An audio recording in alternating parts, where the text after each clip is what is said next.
Assalamualaikum warahmatullahi wabarakatuh. Yang terhormat kepada Ustazah Naila Rohmania, SPSI MPD, selaku dosen pengampu mata kuliah Teori Perilaku Organisasi. Di sini saya atas nama Nur Hasanah dari Prodi MPI Manajemen Pendidikan Islam semester 5. Di sini saya akan membahas materi tentang teori organisasi. Sebelumnya, di sini saya akan menerangkan tentang pengertian organisasi. Organisasi adalah kesatuan sosial yang dibentuk lewat munculnya sekelompok individu dengan interaksi antara satu individu dengan yang lainnya.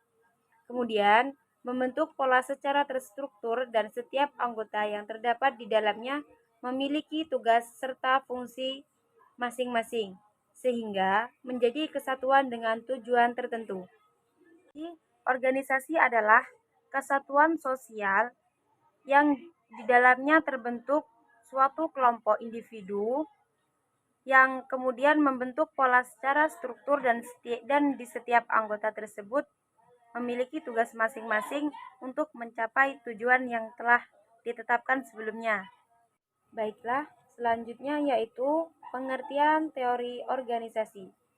Teori organisasi adalah teori yang dipakai dalam mempelajari proses kerjasama antar individu, hakikat organisasi dalam mencapai tujuan hingga berbagai cara yang dipakai dengan menggunakan teori untuk bisa menjelaskan bentuk tingkah laku seperti seorang individu dalam melaksanakan proses kerjasama dalam sebuah organisasi. Baiklah, selanjutnya yaitu teori organisasi.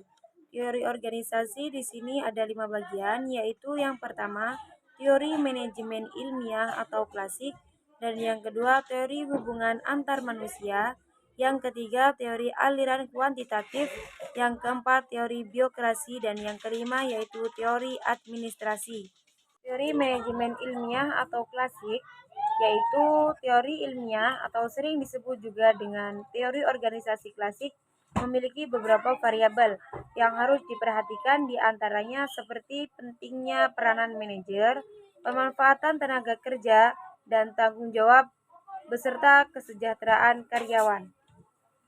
Yang kedua yaitu teori hubungan antar manusia.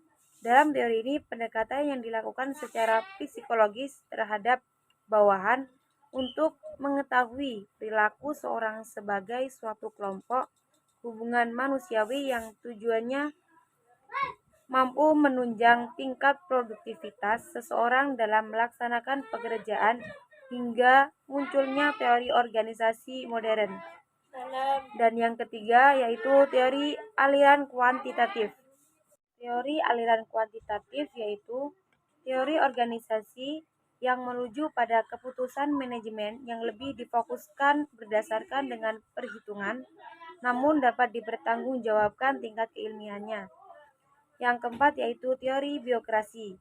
Teori biokrasi yang berasal dari kata legal, rasional, dan sebuah organisasi atas dasar wewenang yang berasal dari aturan sesuai dengan prosedur hingga peran yang sudah dirumuskan secara jelas hingga detail. Dan yang terakhir yaitu teori administrasi. Teori ini menjadi dasar dari perkembangan teori administrasi.